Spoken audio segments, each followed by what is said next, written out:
नमस्कार किसान भाइयों। जो बागबानी फसलें होती यानी कि आपके कुछ वेजिटेबल हुए या आपके फ्रूट क्रॉप हुई, तो इनमें आमतौर पर जो है फल ड्रॉपिंग की समस्या आपको देखने को मिलती है। तो हम सबको यही लगता है कि ये फल ड्रॉपिंग जो है वो न्यूट्रिशनल में गड़बड़ होने की वजह से हो रही है, लेकिन कभी कभी ऐसा नहीं होता है। ये एक कॉम्प्लेक्स फिनोमेनन है। इसमें बहुत से जो है फैक्टर जो है वो इफेक्ट करते हैं। तो इसमें आमतौर पर देखा जाता है आपका मौसम में बदलाव। अगर आपका मौसम में बदलाव हो रहा है तो भी आपको फ्रूट ड्रॉपिंग की समस्या आपको देखने को मिलती है। तो अभी देखा जाए तो कभी कभी टेम्परेचर बढ़ जाता है और आमतौर पर आपकी अनार या संतरा वर्गीय फसलें जो है वो अभी फील्ड में खड़ी है। तो इसमें आमतौर पर आपको फ्रूट ड्रॉपिंग जो है वो देखने को मिल रही है। तो ये किस वजह से हो रहा है? क्योंकि न्यूट्रिशन में गड़बड़ है, ठीक है, इसकी वजह से भी यही भी एक कारण हो सकता है। लेकिन कभी कभी मौसम में बदलाव अगर हो रहा है तो इसकी वजह से जो है हार्मोनल मैकेनिज्म पौधों का, प्लांट का डिस्टर्ब हो जाता है। अगर हार्मोनल मैकेनिज्म डिस्टर्ब हो गया तो भी आपको फ्रूट ड्रॉपिंग देखने को मिलती है। तो ये सब सिस्टम कैसे चलता है इसके बारे में आज हम जानकारी लेने वाले हैं। तो देखा जाए तो एक चीज़ है, मौसम में बदलाव हो रहा है मतलब पौधा स्ट्रेस में जा रहा है, और अगर पौधा स्ट्रेस में जा रहा है तो ही आपको ये सब समस्या देखने को मिलती है। तो पौधा स्ट्रेस में जा रहा है तो हो क्या रहा है? तो आमतौर पर देखो पौधे के अंदर बहुत सी ऐसी उसकी जो एक्टिविटीज़ है चलती रहती है, बहुत से रिएक्शन पौधे के अंदर होते रहते हैं। तो इनमें जो है नेचुरली वो चलते रहते हैं और यही मैकेनिज्म में डिस्टर्ब हो जाता है। तो पौधे की अगर आपकी ग्रोथ चल रही है, समझो पौधा आपका प्रूनिंग से लेकर 4 महीना ले रहा है, तो ये आमतौर पर एक लगभग आपकी 3 महीने तक, जब तक फल सेटिंग होता है तब तक आपको ग्रोथ अच्छी देखने को मिलती है। उसके बाद में ग्रोथ में गिरावट आपको देखने को मिलती है। तो ये नेचुरल फंक्शन है। ग्रोथ कब होगी? जब तक फ्रूट सेट हो रहा है तब तक आपको पौधे के ऊपर अच्छे पत्ते देखने को मिलेंगे। उसके बाद में फ्रूट सेटिंग हो गई, जैसे जैसे फल का आकार बढ़ेगा वैसे वैसे पत्ते भी गिरेंगे, पत्ते झड़ने लगेंगे और आपको ग्रोथ में या पत्तों में गिरावट आपको देखने को मिलेगी। तो वैसे ही नेचुरली जो है आपके एंजाइम भी बनते रहते हैं। आपकी जो फोटोसिंथेसिस क्रिया है यानी शुगर बनने की क्रिया है वो भी आपके नॉर्मली आमतौर पर चलती रहती है। और आपका जो शुगर बना है उसको ब्रेकडाउन वाली रेस्पिरेशन की जो प्रोसेस है वो भी आपकी चलती रहती है। लेकिन अगर इस अवस्था में अगर पौधे को स्ट्रेस मिल गया तो ये सब एंजाइमेटिक एक्टिविटी हुई, फोटोसिंथेसिस हुआ, रेस्पिरेशन हुआ या ग्रोथ हुआ, ये सब एक्टिविटी आपकी डिस्टर्ब हो जाती है। और अगर ये एक्टिविटी डिस्टर्ब हो रही है तो पौधे के उत्पाद में आपको भारी गिरावट देखने को मिलती है। तो जैसे पौधे में ये एंजाइमेटिक या बायोकेमिकल एक्टिविटी हो रही है, वैसे ही आपको हार्मोनल चेंजेस भी पौधे के अंदर देखने को मिलती है। तो आप बोलोगे कि कौन कौन से ऐसे हार्मोन जो पौधे के अंदर बनते हैं? तो आमतौर पर बहुत से ऐसे हार्मोन जो पौधे के अंदर बनते हैं, लेकिन कुछ ऐसे हार्मोन जो ज़्यादा मात्रा में या जिनका अभ्यास या जिनकी जानकारी हमको होना बहुत ज़रूरी है। तो आमतौर पर हार्मोन का 2 भागों में डिवाइडेशन होता है। एक तो ग्रोथ प्रोमोटर, ग्रोथ इनहिबिटर, मतलब जो ग्रोथ बढ़ा रहे हैं वो आते हैं ग्रोथ प्रोमोटर की कैटेगरी में, और जो ग्रोथ को कम कर रहे हैं वो आते हैं ग्रोथ इनहिबिटर की कैटेगरी में। तो ग्रोथ प्रोमोटर में आपको देखने को मिलते हैं आपका ऑक्सिन हुआ, साइटोकाइनिन हुआ, जिबरेलिक हुआ, या जो अभी डिमांड में आ रहा है नया सैलिसिलिक एसिड। ये 4 जो हार्मोन है ये जनरली आपको ग्रोथ प्रोमोटर की कैटेगरी में देखने को मिलते हैं। फिर बाद में आते हैं ग्रोथ इनहिबिटर। तो इसमें आपका इथिलीन हुआ, एब्सिसिक एसिड हुआ, या जास्मोनिक एसिड हुआ, या जास्मोनेट हुआ, ये आते हैं आपके ग्रोथ इनहिबिटर की कैटेगरी में। तो मौसम में बदलाव हुआ है तो पौधे को स्ट्रेस आया है, पौधे को स्ट्रेस आया है तो ये सब हार्मोनल एक्टिविटी आपकी डिस्टर्ब हुई है।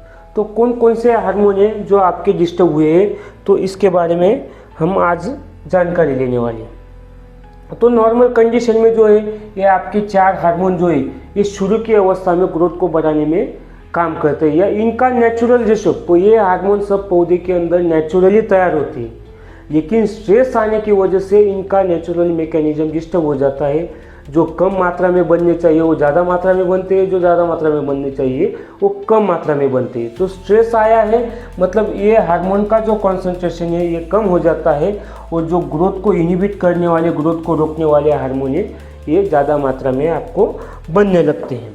तो यही होता है। अब ये पौधे का एक नेचुरली ग्रोथ स्टेज है कि पौधे की ग्रोथ कैसे होती है। तो पौधे की ग्रोथ आमतौर पर शुरू की अवस्था में कम होती है, इसको बोलते हैं लैग फेज, इसको बोलते हैं लॉग फेज, जहां आपकी ग्रोथ ज़्यादा होती है। और ये आ गया आपका यहाँ से आपका स्टेशनरी फेज, ये आपका यहाँ बीच में रैपिड इंक्रीज फेज आ जाता है। कभी कभी ये 3 फेज आपके देखने को मिलते हैं, कभी कभी कहीं कहीं पे आपको 4 फेज आपको देखने को मिलेंगे। तो इस अवस्था में पौधा आगे बढ़ता जाता है। शुरू में ग्रोथ कम होगी, उसके बाद में आपको एकदम ज़्यादा ग्रोथ देखने को मिलेगी, और कुछ समय बाद यहाँ अगर फल की सेटिंग हो गई है तो इसके बाद में आपको ग्रोथ में गिरावट देखने को मिलती है। मतलब पत्ते ज़्यादा नहीं बनेंगे, ब्रांचेस ज़्यादा नहीं आएंगी, मतलब आपकी ग्रोथ वहाँ से कम हो जाती है। लेकिन ये जो फेज होता है, ये फेज पौधे के लिए फायदेमंद होता है। और इसी फेज में अगर आपकी हार्मोनल एक्टिविटी डिस्टर्ब हो गई तो आपको पौधे में फ्रूट ड्रॉपिंग जैसी समस्या देखने को मिलती है। तो आमतौर पर यहाँ अगर आपका फल सेट हो गया है, फ्रूट सेट हो गया है, और इस अवस्था में अगर पौधे को स्ट्रेस आ रहा है,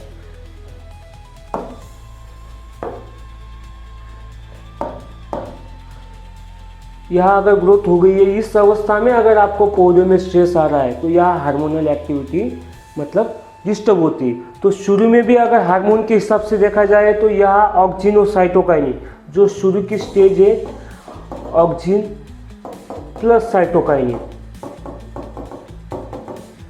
और कुछ मात्रा में यहाँ जिबरेलिक एसिड नेचुरली तैयार होती है, और इनका रेशो इस अवस्था में ज़्यादा होना चाहिए। कहाँ तक? जहाँ तक आपकी फल की सेटिंग हो रही है वहाँ तक। अगर फल सेट हो गया तो यहाँ सब एंजाइम का मतलब एंजाइमेटिक एक्टिविटी ज़्यादा डिस्टर्ब नहीं होती, यहाँ नॉर्मल होती। लेकिन इसके बाद में फल सेट होने के बाद में पत्ते पीले पड़ते हैं। पत्ते क्यों पीले पड़ते हैं? तो वहाँ आपका एब्सिसिक एसिड ज़्यादा मात्रा में बनता है, और एब्सिसिक एसिड जो काम करता है वो पत्तों को पीला करता है और पत्तों को गिराने का काम करता है। तो पत्तों को कैसे गिराता है इसके बारे में हम आगे जानकारी लेंगे। तो एब्सिसिक एसिड और दूसरा इथिलीन, ये दोनों हार्मोन की मात्रा जो है पौधे के अंदर बढ़ जाती है। अगर इनकी मात्रा बढ़ रही है तो इनका रेशो आपका कम हो जाएगा। अगर इनका रेशो कम हो रहा है तो आपको पत्तों में पीलापन, फल में पीलापन दिखाई देगा, और फ्रूट ड्रॉपिंग, पत्तों का गिरना, आपको पत्तों के गिरने की समस्या आपको वहाँ देखने को मिलेगी। तो ये नेचुरल प्रोसेस है। लेकिन कभी कभी क्या होता है, जो बीज की अवस्था होती है, ये बीज की अवस्था में तो ऑक्सिन साइटोकाइनिन ज़्यादा मात्रा में बनने चाहिए, लेकिन इस अवस्था में अगर पौधे को स्ट्रेस मिल रहा है, पौधा अगर स्ट्रेस में जा रहा है, तो वहाँ फिर आपको एब्सिसिक एसिड का कॉन्सेंट्रेशन ज़्यादा देखने को मिलेगा। तो पौधा स्ट्रेस में किस वजह से जा सकता है? एक तो आपका मौसम में बदलाव की वजह से, मतलब आपका अगर टेम्परेचर बढ़ गया है तो, या कभी कभी पानी की मात्रा पौधे के अंदर कम हो गई है तो ये हार्मोन आपको ज़्यादा मात्रा में वहाँ पे बनेगा। कौन सा? Abscisic acid. तो ये इनका रेशो, इसका रेशो इनसे ज़्यादा होने की वजह से फल या पत्तों में गिरावट आपको देखने को मिलेगी। तो इस अवस्था में ऑक्सीजन ज़्यादा होना चाहिए। अगर एब्सिसिक एसिड ज़्यादा हो रहा है तो पौधों या फल में गिरावट देखने को मिलेगी। तो इसके लिए आपको ऑक्सीजन और साइटोकाइनिन का कॉन्सेंट्रेशन नेचुरली आमतौर पर आपको बढ़ाना है। अगर पौधा स्ट्रेस में जा रहा है तो ये चीज़ समझना ज़रूरी है कि आपका वहाँ एब्सिसिक एसिड ज़्यादा बनेगा। अगर एब्सिसिक एसिड ज़्यादा बन रहा है तो आपका ऑक्सीजन साइटोकाइनिन का कॉन्सेंट्रेशन कम हो रहा है। तो ऐसी अवस्था में आपको, स्ट्रेस की अवस्था में आपको नेचुरली बाहर से ऑक्सीजन की मात्रा बढ़ाने की ज़रूरत होती है। तो ये चीज़ हमको करनी है। इसलिए फ्रूट ड्रॉपिंग के लिए आपको अगर गए कृषि सेवा वाले तो आपको वो प्लानोफिक जैसी या 6BA जैसी जो पुड़िया देते हैं तो वो स्प्रे करने को बोलते हैं। तो इससे नॉर्मली इसके पीछे का कारण या साइंस यही है कि ABA बढ़ रहा है। ABA को कम करने के लिए आपको ऑक्सीजन का डोज देना है, ऑक्सीजन बाहर से बढ़ाना है। तो इस वजह से जो अंदर का मैकेनिज्म है उसमें ऑक्सीजन बढ़ जाता है और आमतौर पर नॉर्मली आपको फ्रूट ड्रॉपिंग कम देखने को मिलती है, या जो पत्ते पीले पड़ने की समस्या है वो कम हो जाती है। अगर पत्ते हरे रहे तो फोटोसिंथेसिस ज़्यादा होगा, शुगर ज़्यादा बनेगा, शुगर ज़्यादा बन रहा है तो फल की साइज आपको अच्छी देखने को मिलेगी। तो ये जो है, अब ये नॉर्मली सब लोगों ने इसके ऊपर बहुत से रिसर्च हुई। तो अगर ABA का कॉन्सेंट्रेशन बढ़ रहा है तो आपको ऑक्सीजन और जो है ऑक्सीजन, जिबरेलिन और साइटोकाइनिन का मात्रा जो है आपको कम देखने को मिलेगी। वही इसमें भी दिखाया है। अगर फ्रूट ड्रॉप हो रहा है तो फ्रूट ड्रॉपिंग होने की वजह जो है वो आपका एब्सिसिक एसिड है। एब्सिसिक एसिड की मात्रा अगर बढ़ रही है तो आपको उस अवस्था में आपको फ्रूट ड्रॉपिंग देखने को मिलेगी। अब ये नॉर्मली अब ये होता कैसे, इसके पीछे का मैकेनिज्म कैसे, तो ये पत्ता है, ये आपका तने को लगा हुआ है, मतलब ये तने का सटा हुआ पोर्शन है। तो ये तने के सटे हुए पोर्शन में जो है सेल्यूलोज होता है, सेल्यूलोज होता है या कैल्शियम पेक्टेट होता है जो कैल्शियम की वजह से बनता है, या गैलेक्टोज होता है। तो ये मतलब एक बायोकेमिकल की टर्म है जो यहाँ पे दिखाई देती है। तो ये सेल्यूलोज और गैलेक्टोज जो है ये पौधे को ज्वाइन करने का काम करता है, या ये पेशी के अंदर इसकी मात्रा ज़्यादा होती है। अगर आपका एब्सिसिक एसिड की मात्रा ज़्यादा हो रही है तो ये इन एंजाइम को गलाने का काम करता है, मतलब सेल्यूलोज गल जाएगा, गैलेक्टोज गल जाएगा। अगर ये चीज़ गल रही है, ये पेशी में जो बनने वाला जो पार्ट है सेल्यूलोज, ये अगर गल जा रहा है तो वहाँ आपको कमजोरी देखने को मिलेगी। अगर वो पोर्शन में अगर कमजोरी आ रही है तो मतलब वो बाद में कमज़ोर होकर वो पत्ता गिर जाएगा। तो यही एक्टिविटी आपको यहाँ देखने को मिलती है, और ये होता है आपका एब्सिसिक एसिड की वजह से। इसलिए एब्सिसिक एसिड को अगर मात्रा ज़्यादा होगी तो आपको पत्ते गिरने की समस्या नज़र आएगी या फल गिरने की समस्या नज़र आएगी। तो इसको रोकने के लिए आपको एक तो न्यूट्रिशन में कैल्शियम ज़्यादा मात्रा में देना है, या दूसरी चीज़ हार्मोनल अगर चेंजेस हो रहा है, मौसम में बदलाव हुए, पौधा स्ट्रेस में आया है, तो आपको यह समस्या देखने को मिलेगी जहाँ आपको एब्सिसिक एसिड की मात्रा ज़्यादा देखने को मिलती है। तो इसके लिए आपको प्लानोफिक्स हुआ या और कोई जो ऑक्सिन ग्रुप के जो हार्मोनल आते हैं प्रोडक्ट बाज़ार में आते हैं, IBA हुआ, तो इनको आपको बाहर से देने की ज़रूरत है। तो यही अगर पत्ता ज़्यादा मात्रा में रह रहा है, पत्ता अगर पौधे के ऊपर ज़्यादा दिन तक रहेगा तो आपको शुगर ज़्यादा बनेगा ही। अगर शुगर ज़्यादा बन रहा है तो उसका एक्यूमुलेशन, असिमुलेशन, स्टोरेज जो है वो फल के अंदर ज़्यादा देखने को मिलेगा, और आपको फल की साइज जो है वो अच्छी देखने को मिलेगी। और जो फ्रूट ड्रॉपिंग की समस्या है वो आप बाहर से ऑक्सीजन की मात्रा बढ़ाने की वजह से आप कम कर सकते हैं। तो इसके पीछे का यही कारण है। तो आप बोलोगे कि प्लानोफिक्स की मात्रा कितनी लेनी है, तो प्लानोफिक्स आप नॉर्मली अगर देखा जाए 10 ppm से लेकर 20 ppm तक नॉर्मली यूज करते हैं। तो 10 ppm के लिए अगर इनका जो प्रोडक्ट है वहाँ दिया हुआ है, अगर इनका प्लानोफिक्स का अगर लेवल क्लेम देखोगे तो उस पर 44.44 ग्राम के लगभग दिया हुआ है, मतलब ये आपका 10 ppm का सॉल्यूशन बनेगा। तो एक आप ले सकते हो। अगर 2,4-D ले रहे हो तो उसका अगर आपको कंसंट्रेशन लेना है तो आप लगभग इसको एक 20 ppm का आपको बनेगा 0.35 ग्राम 10 लीटर पानी में। ये आपका मतलब लगभग आप 3 ml जो है 3 ml आप ले सकते हो 100 लीटर पानी में, तो आपका ये 20 ppm का सॉल्यूशन बनेगा। इसकी वजह से भी आप फ्रूट ड्रॉपिंग रोक सकते हो। तो ये जो समस्या है मतलब पत्तों का गिरना या फल का गिरना, तो इसको रोकने के लिए हम 2 चीज़ें कर सकते हैं। तो इसमें एक तो आपको प्लांट हार्मोन लेना है, जो भी आपका प्लानोफिक्स हुआ, IBA हुआ या 2,4-D हुआ, और उसके साथ आप और एक चीज़ ले सकते हो, वो ले सकते हो आप सीवीड। तो आप बोलेंगे सीवीड क्यों लेना है, क्योंकि अगर मौसम में बदलाव हो रहा है तो पौधों को अंदर जो रिएक्टिव ऑक्सीजन स्पीसीज बनती है, मतलब ये एक जहर जैसा पदार्थ है, पौधों के अंदर स्ट्रेस की वजह से बनता है, जो फिर सेल को गलाने का काम करता है, या फिर कुछ एंजाइम है उसको डीएक्टिवेशन करने का काम करता है, उसको बनने नहीं देता है। तो उसको रोकने के लिए वह आपका काम करता है सीवीड। तो ये 2 कॉम्बिनेशन आपको बनाने हैं, जिसके स्प्रे की वजह से आप ड्रॉपिंग पे आप निजात पा सकते हो। तो फिर आपको लेना है प्लानोफिक्स।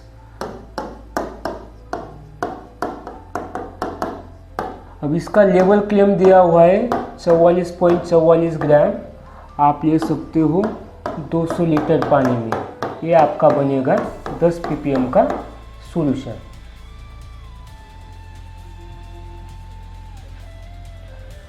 उसके बाद में आप ले सकते हो यहाँ पे, उसके बाद में आप ले सकते हो IBA। ये आप 2 ग्राम लेंगे 200 लीटर पानी में, तो ये आपका बनेगा 10 ppm का सॉल्यूशन। फिर बाद में अगर आपको 2,4-D लेना है, 2,4-D ये एक वीडिसाइड है, इसको आपको संभाल के लेना है, इसका डोज आपको देखना है। तो आप इसको 3.45 ml, कितना 3.45 ml लेना है आपको 100 लीटर पानी में। तो ये आपका बनेगा 20 ppm का सॉल्यूशन। तो ये 3 चीज़ों में से एक चीज़ आपको लेनी है और उसके साथ में एडिशन में आपको लेना है सीवीड वाला टॉनिक। तो आप बोलेंगे सीवीड वाले टॉनिक में आपको क्या ले सकते हो, तो आप ले सकते हो इसमें बायो20, विगर एग्रीटेक सॉल्यूशन का बायो20 करके एक प्रोडक्ट आता है, जो एक सीवीड वाला एक बढ़िया कॉम्बिनेशन है, जिसमें आपको कुछ मात्रा में जो ये जो हार्मोन है ऑक्जिनोसाइटोकाइनिन, इसका भी जो है पर्याप्त बैलेंस रेशियो इसमें दिया हुआ है। तो ये 2 चीज़ें आप ले सकते हो, एक तो आप एक ऊपर का दिया हुआ प्लांट हार्मोन और साथ में बायो20, जिसकी वजह से आप इस अवस्था में, मतलब ये जो मौसम में बदलाव है, पौधा स्ट्रेस में गया है, जिसकी वजह से फ्रूट ड्रॉपिंग हो रही है, तो इसको ये स्प्रे कॉम्बिनेशन के द्वारा आप उसको रोक सकते हो। अगर आपको यह जानकारी अच्छी लगी तो आप इस वीडियो को लाइक करें और अधिक जानकारी के लिए, अधिक वीडियो देखने के लिए हमारे चैनल को सब्सक्राइब करें। Thank you.